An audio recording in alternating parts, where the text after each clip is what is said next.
గణాధిపతయే నమః. ఓం గురుభ్యో నమః. ఓం శ్రీమాత్రే నమః. పరమేశ్వర స్వరూపమైనటువంటి జ్యోతిష, వాస్తు మరియు ఇతర అనేకమైనటువంటి శాస్త్రములను మనకు అందించినటువంటి మహర్షులకి నమస్కారం. హయగ్రీవ హయగ్రీవ హయగ్రీవేతి యో వదేత్ తస్య నిస్సరతే వాణి జహ్నుకన్యా ప్రవాహవత్. అరుణాం కరుణాతరంగితాక్షీం ధృతపాశాంకుశపుష్పబాణచాపాం అనిమాదిభిరావృతాం మయూకైః అహమిత్యేవ విభావయే భవానీం. శ్రీమాత్రే నమః.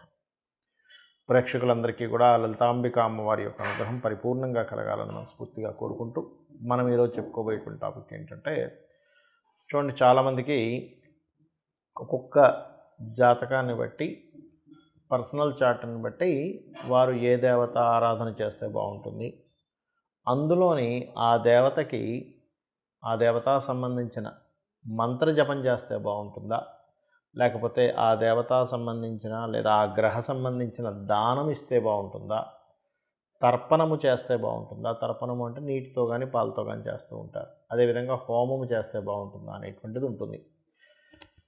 అది ఎందుకు తీసుకుంటారు అంటే, వీళ్ళ యొక్క పూర్వజన్మ కర్మ ఒక్కొక్క జాతకానికి స్పెసిఫిక్గా ఒక్కొక్క మార్గం ద్వారా అది నల్లిఫై అవ్వడం జరుగుతూ ఉంటుంది. ఆ రకంగా అది పర్సనల్ చార్ట్ చూడాలి. మరి పర్సనల్ చార్ట్ అనేటువంటిది చూసుకోవాలంటే ఎవరికి వాళ్ళకి తెలిసి ఉండాలి, లేదా ఏదైనా ఆస్ట్రాలజర్ని కన్సల్ట్ చేసి ఉంటే వాళ్ళ లగ్నం నుంచి లగ్నాధిపతి ఎలా ఉన్నాడు, పంచమాధిపతి అంటే ఉపాసనా స్థానాధిపతి ఎలా ఉన్నాడు, లేదా భాగ్యాధిపతి ఎలా ఉన్నాడు, వీళ్ళకి ఏ పర్పస్ మీద అయితే వీళ్ళు పూజ చేస్తున్నారో, లేకపోతే హోమం చేస్తున్నా, తర్పణం చేస్తున్నా, ఆ పర్పస్ని ఫుల్ఫిల్ చేసేటువంటి గ్రహ దశ నడుస్తుందా లేదా, ఒకవేళ నడవనట్లయితే ఆ గ్రహ దశ అనుకూలించేలాగా ఏ దేవతకు చేసుకోవాలనేటువంటిది ఉంటుంది. అయితే ఇవాళ మనం చెప్పుకోబోయే టాపిక్ ఏంటంటే, సహజంగా మీరు పలానా లగ్నంలో పుట్టారు, ఉదాహరణకి మేష లగ్నంలో పుట్టితే ఎవరికి తర్పణం కానీ హోమం కానీ ఇవి చేయాలి, లేదా వృషభ లగ్నంలో పుడితే ఏంటి అనేటువంటిది నేను మీకు ఒక్కొక్క లగ్నరీత్యా నేను చెప్తాను. కుంభలగ్నము, కుంభరాశి, మీరు ఎక్కువగా స్తోత్ర పఠనం, అందులో విష్ణు సహస్రనామాలు లేదా లలితా సహస్రనామాలు, బుధ శుక్రవారాలు, లలితా సహస్రనామాలు అయితే నిత్యము చేసుకోవచ్చు. దానిలో విశేషంగా ఎక్కువసార్లు చేస్తాను అంటే చతుర్దశి, అష్టమి, నవమి, పౌర్ణమి, అమావాస్యలకు చేస్తే ఇంకా మంచిది. అంటే ఈ నామ పారాయణం చేయడము, లేదా నాకు అంత రాదండి, నాకు పారాయణం చేయడం రాదు అనుకున్నటువంటి వారు విష్ణు సహస్ర, లలితా సహస్రనామాలు యూట్యూబ్లో దొరుకుతాయి మనకి. ఆ యూట్యూబ్లో పెట్టుకొని చక్కగా వింటూ ధ్యానంలో కూర్చున్నట్టుగా వినడం, లేకపోతే ఆ స్వామివారి ముందుని లేదా అమ్మవారి పటం ఏదైనా ఉంటే అక్కడ కుంకుమతో పూజ చేసుకోవడం ఒక్కొక్క నామకి చేయొచ్చు. ఇక రెండవది ఏమిటంటే, దానము ప్రధానంగా మీరు శనగలు ఇస్తూ ఉండండి. ఎక్కువగా ఎంత శనగలు దానంగా ఇస్తూ ఉంటే మీకు అభివృద్ధి అంత బాగుంటుంది, గుర్తుపెట్టుకోండి. దానం మాత్రం ఇది ఖచ్చితంగా చేయాల్సిందే. దీంతోపాటు వీలైతే బియ్యము కూడా ఇస్తే ఇంకా మంచిది. బియ్యము శనగలు రెండు ఇస్తూ 1 కేజీ బియ్యము, తెలుపు రంగు వస్త్రము, శనగలు, పసుపు రంగు వస్త్రము దానంగా కనుక ఇచ్చినట్లయితే పూర్వజన్మ కర్మ దగ్ధం అవ్వడం జరుగుతూ ఉంటుంది. మీరు ఎక్కువగా హోమాలు చేయొద్దని కాదు, తర్పణాలు చేయొద్దని కాదు, అదేవిధంగా దానం చేయొద్దని కాదు. మీ లగ్నానికి ఎక్కువగా విష్ణు యొక్క స్తోత్ర పఠనం, అమ్మవారి యొక్క స్తోత్ర పఠనమే మీకు ఎక్కువగా ఆ యొక్క స్థితిగతుల నుంచి బయటపడేస్తుంది, గుర్తుపెట్టుకోండి. అంటే ఏదైతే బాగా తీవ్రమైనటువంటి రుణాలు, రోగాలు, శత్రుత్వాలు ఉన్నాయి, మాట్లాడితే గొడవలు అవుతున్నాయండి అంటూ ఉంటారు చూసారా, మంత్రమే మీకు అద్భుతమైన ఫలితాన్ని ఇస్తుంది కుంభం వారికి, గుర్తుపెట్టుకోండి. అలాగే మరొక విషయం ఏంటంటే, కొంతమందికి ఈ శనగలు దానంగా ఇవ్వడానికి దగ్గరలో ఉండరు, ఎవరు పురోహితులు కానీ ఎవరు ఉండరు. అలాంటి సమయంలో మీరు గోవులకి అరటికాయలు అంటారు, అరటిపళ్ళు కదా, అరటికాయలు, ఆ కాయల్ని సన్నగా తురిమి దేశీవాలి గోవుకు గనక తినిపించినట్లయితే శనగలు సద్బ్రాహ్మణుడికి దానం ఇచ్చిన ఫలితం వస్తుంది.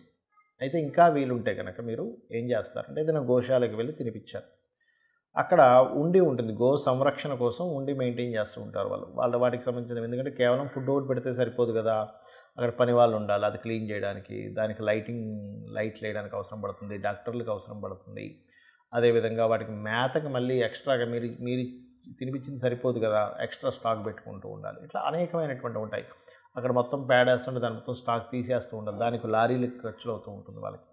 కాబట్టి వాటి కోసం మీరు ఏదైనా మీకు తోచినటువంటిది ఎంతో కొంత, మీరు 100 ఇవ్వగలిగితే 100 ఇవ్వండి, 1000 ఇవ్వగలిగితే 1000 ఇవ్వండి, కానీ ఆ డిబ్బీలో వేయండి. అప్పుడు ఏమవుతుందంటే పురోహితుడికి దక్షిణ వేసినటువంటి ఫలితం వాటి ద్వారా కూడా వస్తుంది. మరి కొంతమందికి జన్మజాతకం ఉండదు, వాళ్ళ డేట్ ఆఫ్ బర్త్లు తెలియదు, వాళ్ళ లగ్నం తెలియదు, వాళ్ళ రాశి కూడా తెలియదు. అప్పుడు ఏం చేయాలి? జనరల్గా చేసుకునేవి కొన్ని ఉంటాయి, జన్మజాతకం తెలిసి వాళ్ళు తీసుకునే దీన్ని బట్టి ఉంటుంది. ఇది 2 రకాలుగా ఉంటుంది. ఒకటి మీకున్న సమస్యని బట్టి, రెండవది మీకు సమస్య కాకుండా జనరల్గా చేసుకునేటువంటి పద్ధతి. నేను 2 విషయాలు చెప్తాను. ఒకటి, నిత్యము సూర్య నమస్కారాలు చేసుకోవడం. నిత్యము సూర్య నమస్కారం చేసుకుంటూ సూర్యుడికి అర్ఘ్యం వదలడం. ఇక్కడ 3 విషయాలు ఎట్ ఏ సేమ్ టైం, ఇక్కడ 3 విషయాలు ఒకటేసారి జరుగుతాయి. ఎలాగా అంటే, ఒకటి, సూర్యుడిని స్తోత్రిస్తున్నాము ఆదిత్య హృదయంతో, సూర్యభగవాన్ని నమస్కరిస్తున్నాము. సూర్యుడు అగ్నిస్వరూపం, అంటే సూర్యుడిని నమస్కరిస్తున్నామంటేనే ఒక హోమం చేస్తున్నట్టుగా, యజ్ఞం చేస్తున్నట్టుగా, సూర్యుడికి నీళ్ళు వదులుతున్నామంటే తర్పణం జరుగుతున్నట్టుగా.